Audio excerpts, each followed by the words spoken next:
IT ఉద్యోగి suicide చేసుకున్నాను అనమాట ట్యాంక్ బండ్ లో దూకి. వాళ్ళ మిస్సెస్ 6 అవర్లు మెయింటైన్ చేసినారు. దాని మీద మీ అభిప్రాయం? అసలు నిజంగా 6 మెయింటైన్ చేసిందంటే నిజంగా ఆమె పెద్ద ఇది గొప్ప. ఎందుకంటే ఒక్క ఉన్న మొగుడినే తట్టుకోలేక చాలా మంది వదిలించిన రోజుల్లో మెయింటైన్ చేస్తాం కదా, చాలా గొప్ప. ఎందుకంటే ఇప్పుడు ఉన్నోళ్ళు ఆడవాళ్ళకే ప్రతి ఏదైనా జరిగితే చాలు చట్టాలు, మహిళా మండలి మొత్తం కెమెరాలు, యాంకర్లు మొత్తం వచ్చేస్తారే. మరి అలాంటిది ఒక మగాడికి ఇప్పుడు అన్యాయం జరిగింది. పెళ్లి చేసుకొని పిల్లలు ఉండి కూడా వేరే వాళ్ళతో రిలేషన్ పెట్టుకొని మనిషి కారణం అయిపోయింది, చనిపోవడానికి కారణం అయిపోయింది. మరి దీన్ని ఏమంటారు? ఇప్పుడు ఆ చనిపోయిన వ్యక్తి ఉన్నాడు, ఇప్పుడు మళ్ళీ పిల్లలు ఉన్నారు, అది పిల్లలకి ఎవరికి న్యాయం జరుగుతుంది? ఎవరికి న్యాయం జరగదు కదా. ఇప్పుడు ఆరుగురితో రిలేషన్ పెట్టుకుంది, 6 వచ్చి ఆయన చూస్తారా పిల్లలే? ఎవడి కామంతో ఎవడి అవసరానికి వాడి దగ్గర మాట్లాడతాడు, అవసరం అయిపోయాక నువ్వెంత మాట్లాడతాడు. మనకి ఏదైనా ఒకటే, ఒక ఆడదానికి ఏదైనా అవసరం వస్తే మొగుడు తల్లిదండ్రులు తప్ప ఎవడో రాడు.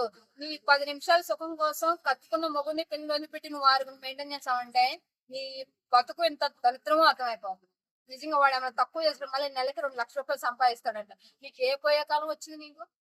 పిల్లలు బంగాళ పిల్లలు పెట్టుకుని నువ్వు మంచిగా డబ్బులు సంపాదిస్తున్నావు, మొగుడికి సంపాదించట్లేదురా మాబో నా మొగుడు అని చెప్పి బయట చాలా మంది బాధపడుతుంటే, నువ్వు డబ్బులు నెలకు సంపాదిస్తే పిల్లలు నువ్వు వేరే వాడితో రిలేషన్ పెట్టుకున్నా మళ్ళీ ఒకరు కదంట 6 అట. ఏం పోయే కాలం వచ్చింది నాకు అర్థం కాదు. మందికి తిన్నది అరక్క పెట్టేవాళ్ళు తింటే కూర్చొని పెడుతుంటే తిన్నది అరక్క వేరే వాడు పెట్టుకుంటున్నారు. అయినా నీ మొగుడు లెక్క లేనిది వేరే వాడు మొగుడు ఎట్లా ఇస్తాడు నీకు? 2 పిల్లగాలు ఉన్నారు, ఏం పోయే కాలం వచ్చింది నీకు? అంతకు అసలు ఒక్కొక్క దానికి నిజంగా పగల పన్నాలు వస్తుంది. ఉన్న మొగుడు చూసుకోక వేరే ఒకటి రిలేషన్ పెట్టుకొని నువ్వు ఆ వీడియోస్ మొగుడు సెండ్ చేసావు అంటే నీకు ఎంత ధైర్యం? అంటే నా మొగుడు నన్ను ఏం చేయలేడు, ఇప్పటికైనా నన్ను వదిలేస్తాడు, నేను ఇంకా వేరే వాడిని తగులుకోవచ్చు అని చెప్పి నువ్వు అంత ధైర్యం వీడియో సెండ్ చేసావు. ఇప్పుడు నువ్వు నీకు అయ్యే కావాలంటే పెళ్లి ఎందుకు చేసుకున్నావు? పిల్లలు ఎందుకు కన్నా? నువ్వు ఆవేలోనే ఉండొచ్చు కదా. పెళ్లి చేసుకుని మొగుడు చంపేసి పిల్లలు అన్యాయం చేసే కానీ ఎందుకు రిలేషన్? అసలు నేను చెప్తున్నా, ఆ పిల్లలకి దయచేసి న్యాయం జరిగాలి చూడండి. మొగుడు చనిపోయాడు కాబట్టి ఆవిడ ఇంకా నయ్యో పెళ్లి చేసుకుని వేరే వాడితో రిలేషన్ పెట్టుకున్నా సరే నువ్వు రా అని చెప్పాడు సార్. వాడు గొప్ప మనిషి అప్ప. ఎవడుంటాడు అప్ప ఏదైనా ఒక 2 నిమిషాలు మాట్లాడితే నువ్వు వాడితో రిలేషన్ పెట్టుకున్నా వీడితో పెట్టుకున్నా అని చెప్పి ఎఫ్ఐఆర్ కలిపే రోజులకి అలాంటిది నువ్వు అంతగానం కేసు సరే నువ్వు దగ్గర రా మంచుకుని ఉందామంటే ఎవరి కోసం? పిల్లల కోసమే కదా.